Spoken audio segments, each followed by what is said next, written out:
Welcome to the Vocal Freedom Podcast. I'm your host, Lee Martin Thomas.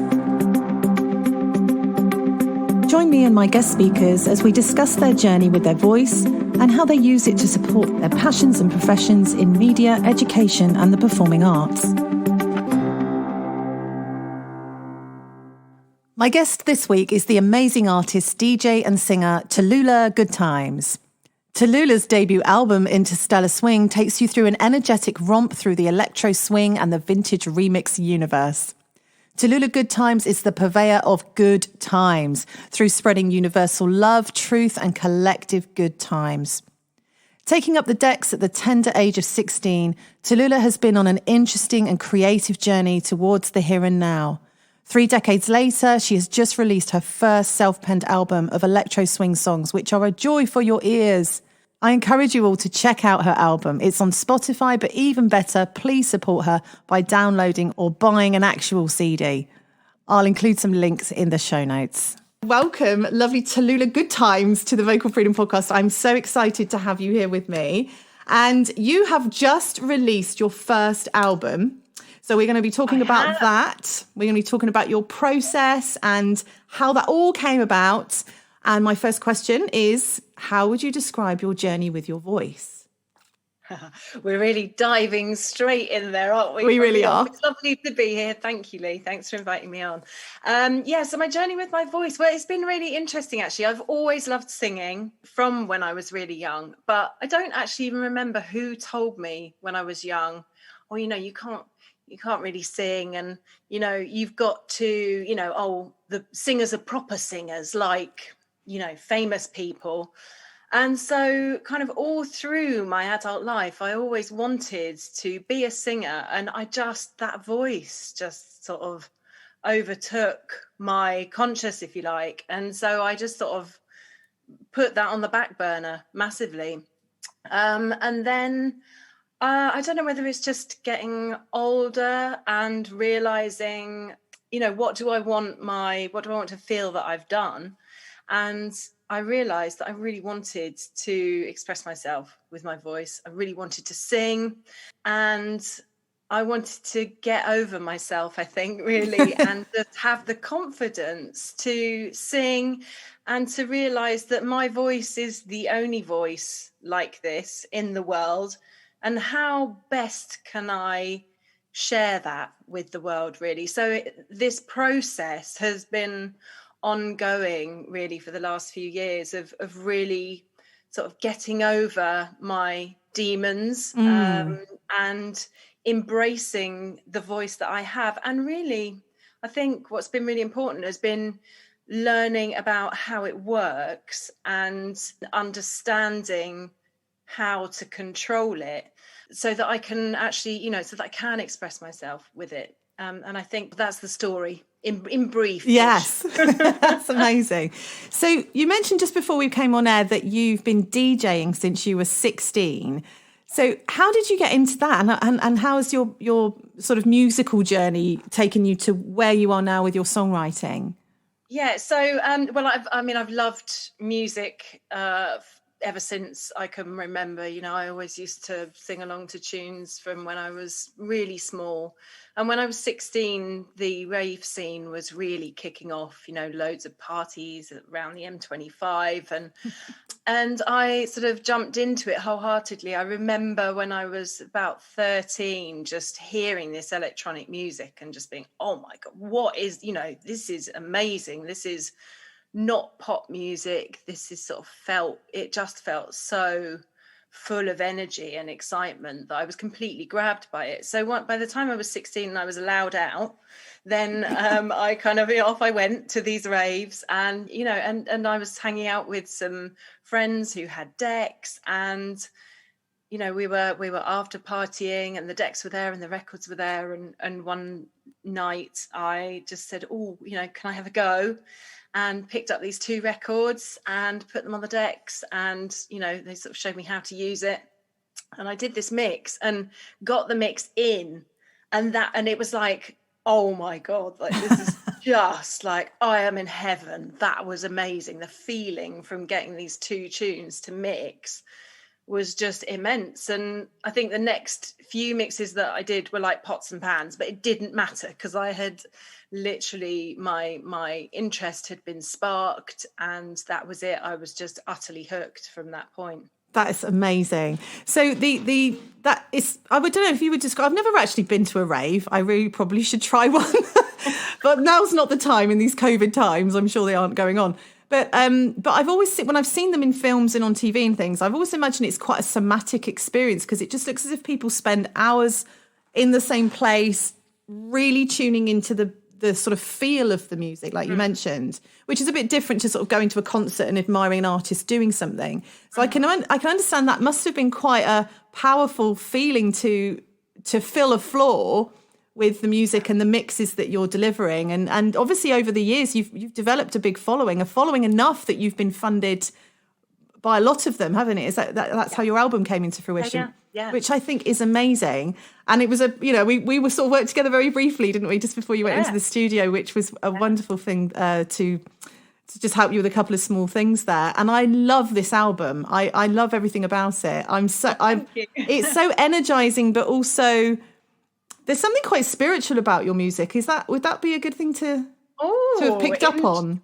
Yeah, interesting that you have picked up on it. I think, I mean, it's always been, music's been very much a connectivity thing, and it's also your sort of imagining of the raves as well. I think that probably has really come through in the way that I approach my songwriting and music creation, because it's basically, it's sort of founded around loud sound systems.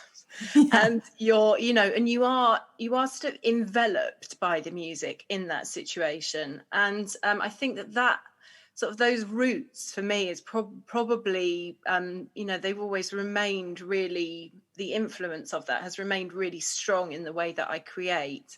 And certainly when we made the album, I had very much envisaged that it would be this live show on a massive sound system and just be all enveloping, both visually and from an audio perspective as well. The connectivity, I think, is just something that is within the way that I create. I didn't it was almost probably, I think it was on a subconscious level, but it's really come through, I think, the feeling from partying and being sort of as one when you're communing on the dance floor. So I've experienced a lot of that over the years in my DJ sets. I think it is quite spiritual, actually. It's very connecting, and I think it's quite tribal as well. It's about a culture, and it's about people coming together to experience this music and joy together, and also feeling the bass of loud sound systems and stuff. And I think actually that experience of when you're on both sides of performing and experience, I think it is quite a spiritual thing. So not a conscious decision in the creation, but I think probably something that has come about as a result of that spiritual connection along the years of sort of performing and being as one with an audience, and this kind of push-pull between audience and performer. Definitely comes across. So I'd like to ask you if there's anything that there's bound to be lots, I'm sure, but anything now that you wish that you could go back and tell your young 16-year-old self? Oh, good question. I think just to be bold and to follow your fascination. I mean, I did, but I also then went on and did A-levels and went to university. I studied design management. And I kind of felt like music was never the proper choice, or there was no pressure from family or anything. This is just my own feelings on it. And I kind of wish that I had made that connection between something that I was good at, something that I loved, because I was really good at music when I was in school. Never took GCSE music. Don't know why. I would go back and, like, going earlier back, I would go back and say, just do your GCSE music and like learn the language of music. Yeah. And I think just to trust in that joy when you're experiencing something, it's okay to pursue it if it's not proper, in inverted commas. You know, it's okay to go with that if it isn't academic, if it's something that you know, that doesn't feel, you know, it's not sort of, like a non-academic subject. So I think that would be my main thing. And to sort of, you know, I did pursue it, but much more on the periphery until I was in my 20s, when I finally decided to this is it give for me. everything else up and just say, you know, it is about the music is the thing, so I'm going to do it. So, you know, I think to go back and just say, just go fearlessly, just do it now, because it's what you love, and why not? Absolutely. I do work with a lot of younger people, and I think it's an age that's quite tricky to be as well. When you're that age, you second guess whether it's a good idea, whether you can see a career path, and who knows when they're 16 anyway. I mean, it's, or even 18 when you go off to uni. How many people who get their degrees actually end up working in the field of their degree? I'd love to know the answer to that. Yeah, I would. I don't know. And there's this thing, isn't there? Also, that I think there is this thing when you're younger of, you know, what is it that you want? You have to make these choices when you're that age. And I don't think I don't think you know. No. And you're sort of trying to second guess what your place in the world is. And I think I sort of vague, I don't know if I can remember, but I'm sure I had thoughts about, you know, how might this tie into a job or work, or, you know, and I think that there's quite a lot of pressure on knowing. And I sort of feel, I wish it was more like, where's your fascination? What do you want to pursue? And I wish that was the main thrust, not, are you scoring well in your maths test? And, you know, well done for getting B in your geography. That kind of, you know, just where's your fascination? And I don't think many people find it in those formative years anyway. I think lots of people find their passion or their vocation and their calling later on, because you need a bit of life experience first, don't you, to sort of discover what it is that does light your fire, sort of thing. Yeah, definitely. Yeah. Have you experienced any, what you might describe as light bulb moments? Well, I think there was definitely one in my 20s when I was living in London. Me and a couple of friends had scored this amazing flat in Old Compton Street in Soho. Oh, wow. And, you know, we were like, yes, it's the 2000s, you know, we're in our 20s. It's like, I think it was like 470 quid a month rent or something. And it was this flat, this sort of old flat above this newsagent's. And it was just an amazing time. And I was working in a design agency in Covent Garden. So, you know, and it was a great agency to work for as well, lovely people. And I was also at the time spending quite a lot of time in music studios and going out and DJing a lot as well. And I had started to DJ during the week a bit, as well as at weekends, and was going out clubbing. And my managing director was just brilliant. And, you know, there were so many occasions when I'd rock into work having had really like 2 hours sleep max. Wow. And just be like sort of really, I remember one meeting in particular, I could hardly talk. I was so tired. And he sort of carried the meeting. I was quite junior, you know, I wasn't in a senior position. But I can just remember there was a point and I just thought, actually, you know, I just can't keep doing this. And it wasn't actually them who said to me, you know, think it's time for you to go. But I think I realised that it was time for me to go. You know, we were living in this flat, our overheads were low, no commitments. And so I decided to leave work. And then I got a job in Black Market Records, which was in Soho at the time. And then this DJ teaching work started to come in. You know, I'd never taught DJing before, and people got in touch and said, you know, will you come and teach DJing? It was with a school called Point Blank Music, who are, you know, they're sort of an big international school now. And then I started to gig more. International bookings started coming in. I got an agent, you know, and it all just started to happen. And I think it was just that moment of thinking,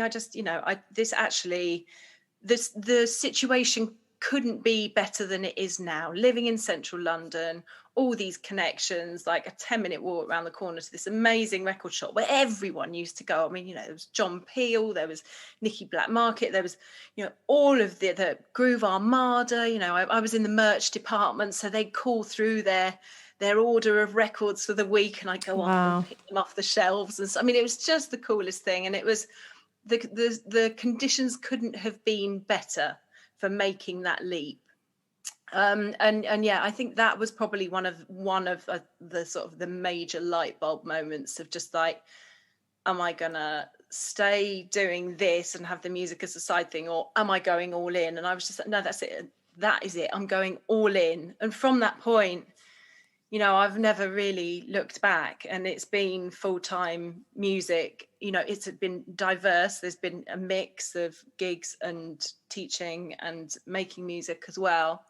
But yeah, it was that moment of, right, okay, no, I'm all in. Yeah. I was going to swear then. Yes or bust, it was just like, let's just do this, let's do it. And I think that was probably my most major light bulb moment. Yes, yeah, it sounds like a real pivotal moment in your sort of career, because if you'd have sort of stayed at that point, you probably would have needed to focus more on that job, and you may have not ended up doing all the wonderful things that you've been doing. Yeah. So exciting. So what do you find now in sort of the most valuable in caring for your voice? Well, sleep. Yes. Sleep, massive, really massive. Staying fit as well. I think, staying so that I'm sort of I feel like I've got a reasonable lung capacity. I always feel much, much better when I'm working out regularly. But the big one is sleep. I used to smoke loads as well. I gave up years ago, but smoking, no doubt smoking was I used to look at any sort of stars who were smoking like troopers and think, oh, how are you smoking and singing? It's never been something that I've been able to do. But yeah, sleep, the big one. And also my kids now are 10 and 12, so I'm sort of out of the little child zone. But while I've been going through this journey into, sort of bringing my voice out to the world and realizing my sort of potential really and dreams to be an artist and a singer, sort of by title, I've had some times where I've been horrendously sleep deprived, both through work and through children keeping me awake at night. And, and it's hard to keep your voice strong and vibrant, I think, when you're sleep deprived. So yeah, that's my biggest thing. I think you're absolutely right. And it is the biggest thing for so many. You've got to start from a position of being, energized enough to do the task, and everything doesn't work as well if you're battling to get that energy level up. So absolutely brilliant advice there. So your album that's just come out, when did it start, and how did we get to where we are now? Yeah, so I think, I mentioned earlier about, sort of always wanting to share my voice. And I think as the years have gone on, I love DJing. I find it so satisfying, and the puzzle of music and mixing it all together so it sounds awesome is so, so satisfying and, a real pleasure for me. But there has always been this calling to create my own sounds, and I have created a lot of music over the years, never an album. And I feel like it's always been this I've tried stuff, and I've sort of shared stuff on SoundCloud, and I've put out bits here and there, and back in the day did some white labels and all this kind of stuff. But I sort of felt like almost like I hadn't nobody sort of noticed that I did this kind of thing. And I feel like I wanted to show what I could do. I wanted to share, the culmination really of all of these ideas that have been growing over the course of my career, really, and bring it in the shape of an album. So, yes, I think I just wanted to kind of collate all of these ideas.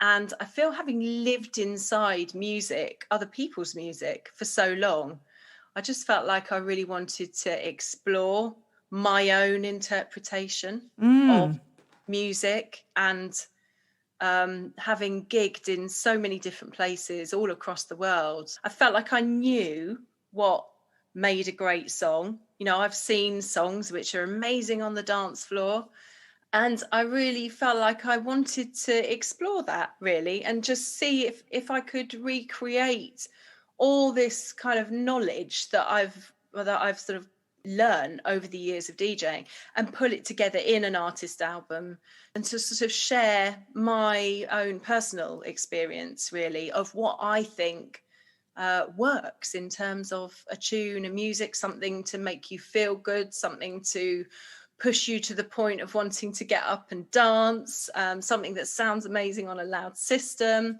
Just pull all that together. So it's something that's grown over you know, over the course of my career, really, but really strongly has sort of it became I have to do this probably about 8 years ago. I was like, okay, I want to do this. Yes. And then the gulf between wanting to do it and then actually being in a position to do it, and having all the knowledge and all the skills and all the tools that I needed to create the sort of sound in my head, is what sort of has happened really in the last 8 years, really. Amazing. So if we've got an up and coming artist listening to this podcast today who's thinking, that's what I want to do, what advice would you give them for where to start and how you managed to do it?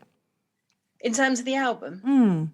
Yeah. I mean, I think if you can get help and go on courses, for sure, do that. So I've been on production courses, songwriting course, and obviously have listened to a lot of songs. And so I think learning from others is a really, really good way to begin your journey. And then it's actually putting into practice the things which you're learning. So it's not just listening to loads of books or watching loads of things. I think it's about the practice, and I think it's about finding your, like, what is it that you really love. So I've done courses in all kinds of different areas, and I think I've realized that there are areas that I really, really love. Like, I really enjoy songwriting. Like, I've discovered that that's a real fascination.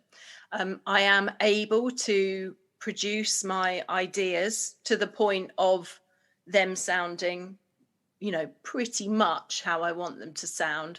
But when it comes to, you know, the refining process to really bring that sparkle to the tunes, actually, I learned I really need to work with somebody else on that, and to create, you know, for the collaborative process.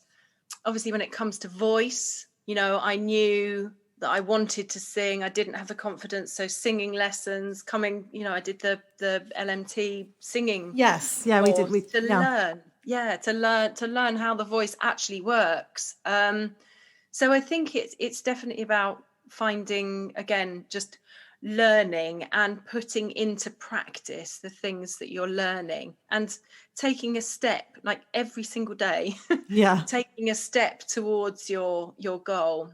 And probably the biggest thing, I think, is that, but I think it must have been about 8 years ago, where I said, I am going to write an album. I am going to make a body of work. And it was that commitment then. Yes. And at that point, I hadn't actually put a date on it. It was only really in the last sort of 2 years, maybe 18 months, where I was like, right, date. Yeah, this is the thing. I could have gone on forever. Yes, I really could. And lots of people do. And that's one of the reasons I asked that question, is because I'm sure that there are other people that have an idea, concept, and they get stuck at that stage. They don't know where to go next. They don't know who to speak to, how to get in touch with a producer. And it's really great. I think having that collaboration, like you mentioned, did that help your process as well? Were you sort of being inspired by working with someone that could help you produce the album? Yeah, definitely. I mean, and I had to, you know, I'd been into other studios as well. And I think what I learned along the way is that it's really important to kind of, you know, sort of have that vision at the beginning, and to talk about that, and to actually learn about the person that you're going to be working with in advance of actually working. Because you can often find, like, I know I've been into sessions, and if I look back now, I think, oh God, what was I doing? You know, I just went. I Yeah. hadn't really thought about it. I certainly didn't have any songs written, and I hadn't thought about the lyrics and how they were shaping. I hadn't really listened around to the songs to think about the sound that I wanted to create. I just went. And so it was quite an expensive way. Yeah. I mean, it was all part of the experimentation phase, I realise now, but it was quite an expensive way to to sort of to learn, a long way to learn everything. So Awesome. Okay, so I'm going to ask you a bit about who do you find inspiring when it comes to voice, like whether it's an artist or an influence, but are there voices in this world that you could never tire of listening to? Oh, Ella Fitzgerald.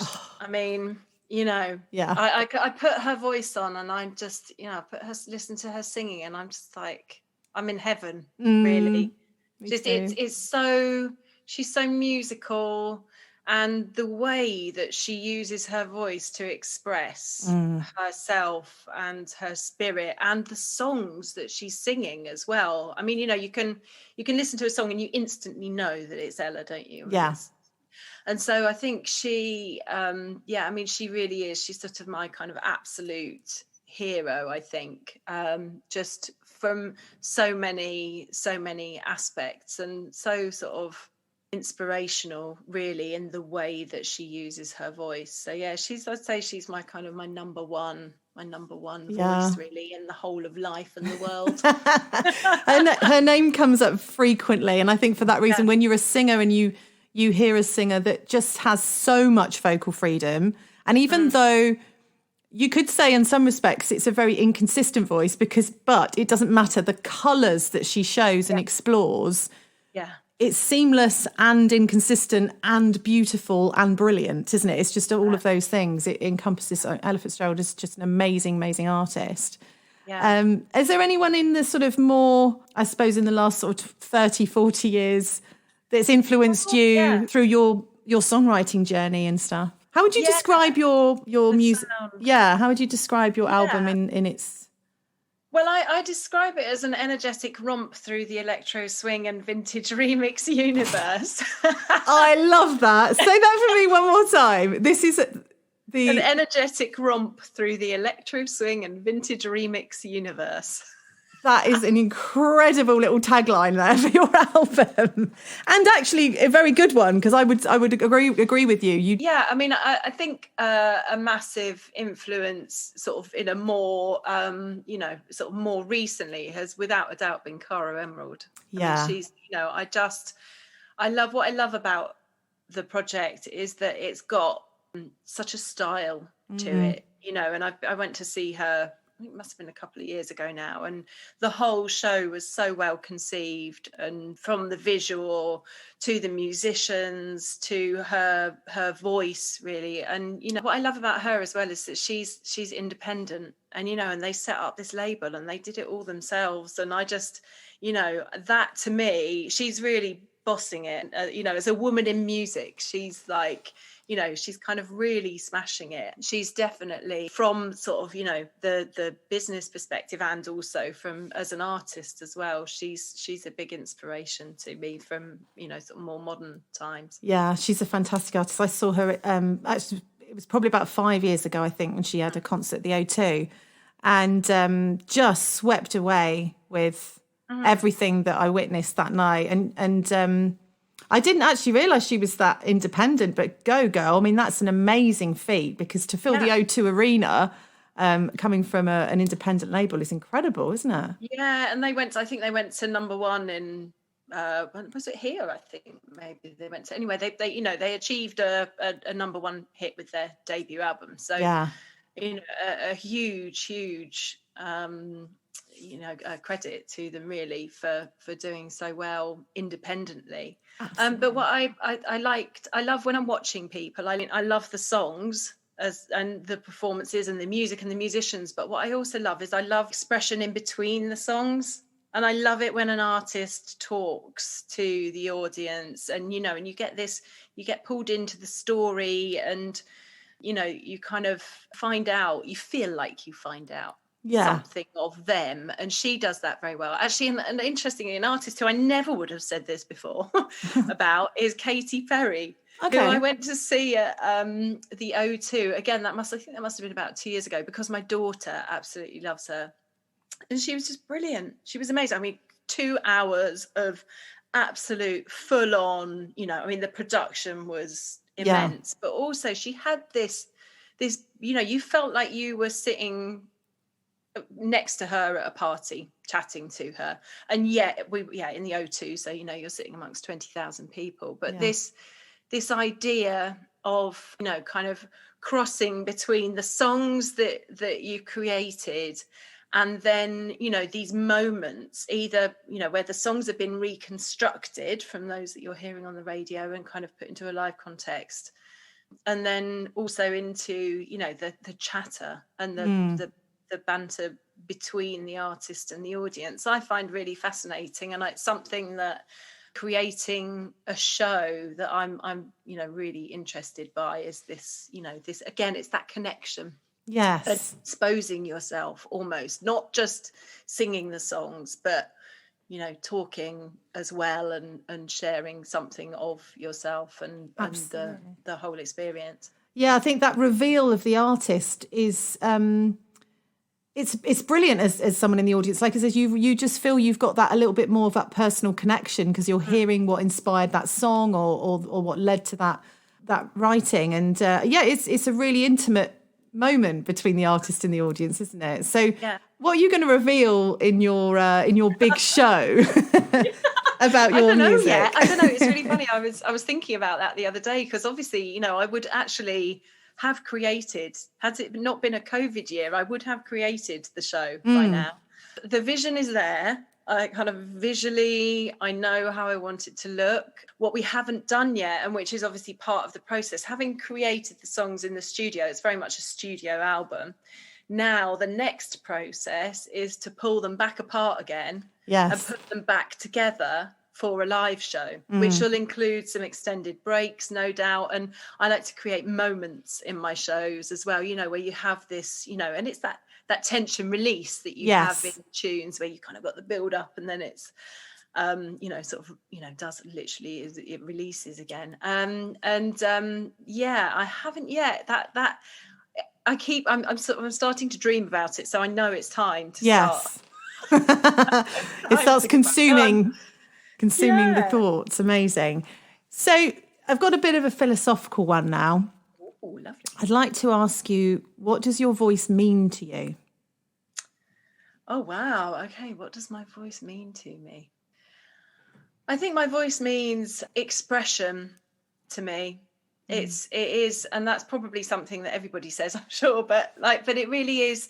I realise that, I think there are some times when, especially, my journey with my voice, where I haven't wanted to share it, where I've been, I'm not good enough, or, there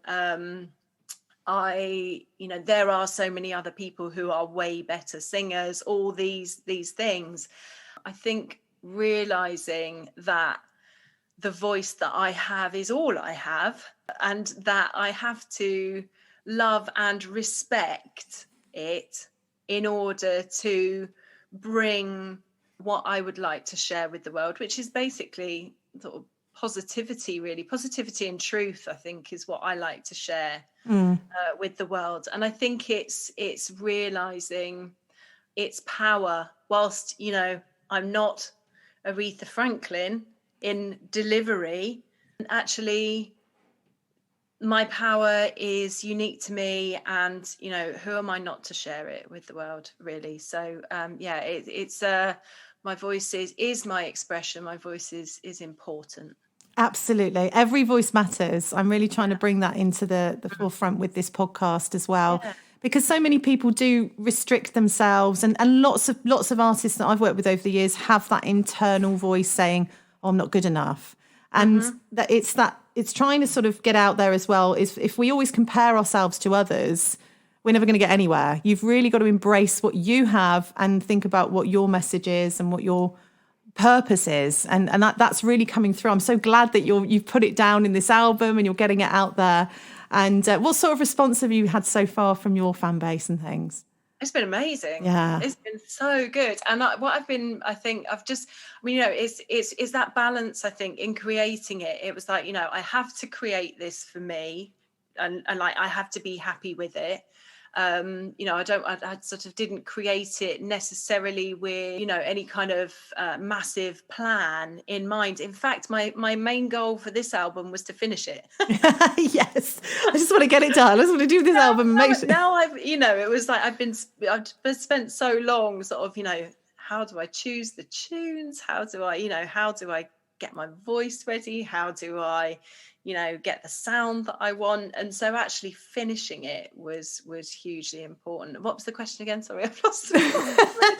No, I think you kind of answered. I've forgotten myself now. I'm just swept away with the excitement of the album. I was asking if your fan base the response. It's been just brilliant. And what's been lovely has been, I think it's been as much about the collective experience of bringing it to life through a crowdfunding campaign through this year, where there's been so much, we can't get out and perform at the moment, and it's so easy to get pulled down into this pit of despair about it.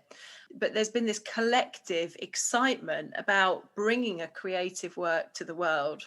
So that response has been amazing from everybody who helped to bring it to life. But also then there's the response to, oh wow, people saying this is really good, and I'm just like, I'm so delighted that what I kind of envisaged for an album, and through all the hard work of me and everybody else who's been involved, has created this piece of work that's brought about that response. Because it's not created for critical claim, but I feel as though I feel so happy that people are really enjoying it, and people whose opinion, as well within the scene, within the electro-swing and vintage remix scene, whose opinion I really value, and heroes of mine, sort of saying this is really amazing, this is really good, and it's just like, oh yeah, so exciting. It's so exciting. I'm really pleased. Yeah. So are you climbing charts at the moment? What's happening with that kind of side of things? I don't know. I don't think so. I've made it onto a couple of Spotify playlists that I had wanted to make it onto. With this album, I haven't gunned for any charts. I feel like that's like something for the next album. This, a kind of a future goal. I feel like this one was very much saying, I'm here. And it's interesting because somebody said, oh, I didn't even realize that you could sing, and thereby highlighting this thought that I had earlier on of saying, if I create a body of work, then people know I'm here. I'm sharing my voice.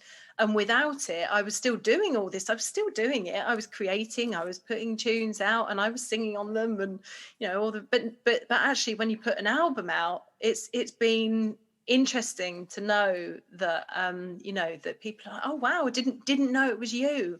Yeah, it's amazing, isn't it? I guess if you've been a big on the DJ scene, perhaps mixes get missed, or they think it's a mix rather than a new song. So it makes sense to have this lovely body of work that everyone can go, oh, wow, look, there you are. Yeah, that's it. And this switch from DJ to artist, really, or addition of artist to DJ. Because you can always do it. I mean, obviously, when we're out of these COVID times, I can imagine that it'd be very easy for you to do your album and a DJ set or something, so you can incorporate both things. Yeah, definitely. Bring the energy in all directions. These photographs I've seen of your image in the way that Tallulah Goodtimes has a character almost in the way that she dresses and her styling. So it does seem very vintage influenced, and that sort of modern styling as well. Is this a fashion that you've always been into? How has that come about? I think that's really been influenced by, from when I first discovered the scene of electro-swing, really. I mean, we found it at Festival. We found this Spiegel tent and it had this Club Dada sign above it. And it was a rainy, cold, well, maybe it wasn't that cold, but anyway, it was very rainy afternoon. And off we went in search of excitement in the festival. Kids were at home. It was our first festival without the kids being there. Happened upon this tent and went in. And it, it was wooden, the Spiegel tents are wooden floored, and they've got mirrors all the way around. They're absolutely, beautiful venues. And in the middle of this, this muddy festival, and there were all these swing dancers just kind of going round and round this kind of balcony area, and just this amazing atmosphere. Everybody dressed up, sort of, flappery, but with bellies, obviously, on that occasion. Yeah. Just like I was just, and it was it was the early days of the scene then. I think it must have been about 2012, and it was when things were kind of just starting to explode, certainly in the UK. Yeah, I was just really, really swept away with it. I mean, I used to, when I was a child, we used to watch Tom and Jerry cartoons. I used to love all the music, and I used to watch black and white movies, and I was never really sort of bothered about the content of the movies. Really, it was the soundtracks, these beautiful sort of sweeping strings and the brass and the voice, and it felt like the modern iteration of that in a rave context. Almost, it was like all these kind of things from life kind of coming together in this, sort of melting pot. And that was when I was really, it just all, and everything kind of, all these worlds collided. I had been taking some time out because my kids were really young, and I put together this mix, and came up with, the name Tallulah Goodtimes, and wanted it very much to have this vintage yet modern feel, to reflect the visual styling, to reflect the music. And so I think it all came about really from that was for me, I think that was probably the genesis of the Tallulah project. Yes. And I love sequins. I love dressing up. I like, when I perform, stepping into this character, almost this role. It's sort of almost on the direct opposite side of my life as a mum at home. Yes. It's like, it's kind of, and it feels, getting dressed and doing my hair and putting sequins on is very much part of my getting ready to perform process. Yes. Yeah. Getting into the mindset, and kind of the show is very much part of it. So yeah, that's kind of where it came from. You're doing a great job with all this, because it really does come across that, Tallulah, because like I said, before we came on air, I obviously know you by your other name. I don't know whether to mention it or not. I'm going to mention it. But it's the thing of almost seeing your images as sort of an avatar that you're stepping into. If you had to sum up the persona of Tallulah Goodtimes to anyone who hasn't engaged with your music yet, what would you say about her or you? Well, Tallulah, basically a party starter. Yes. A party starter, and a purveyor of good times is another description, really. I think it's about igniting a positive feeling in and leading a positive sort of motion, whether it's kind of on connecting digitally, as we're doing at the moment, or in a real life show. I think it's sort of bringing about connection and bringing about happiness, really, through music and and collective good times. It's a fantastic thing. It's something we all need a bit more of, isn't it, in these times? And the way that we can use music to lift our spirits, and that comes through absolute in oodles in your music, which is brilliant. Yeah. So my last question is, what is vocal freedom to you? Vocal freedom is, I think, unashamedly sharing your voice and knowing that your voice is the only one like it in the world, and should be celebrated and shared widely. Yes, fantastic. Thank you so much for spending some time with me today. And I hope everybody goes to the links on this episode and downloads your album, supports you as an independent artist with a great message, a great feel-good album that will make you want to get up, without a doubt. You can't sit down. Thank you so much for having me, Lee, as well. It's been really nice to chat about all the things that we've talked about. We've covered some ground. We have covered some ground. Thank you so much. It's been really nice. Thank you. Thank you for joining me on the Vocal Freedom Podcast. I hope you've enjoyed the episode, and we'll move into your day with a bit more vocal freedom, feeling that you can express using your voice and let the world hear what you have to say. Visit colchestervoiceacademy.com/podcast. Sign up to be kept informed as new episodes are published, and consider joining our online community. Membership to this will allow you to post questions to our guests, link you to show notes, social media links, and entitle you to exclusive offers from our guests. See you next time.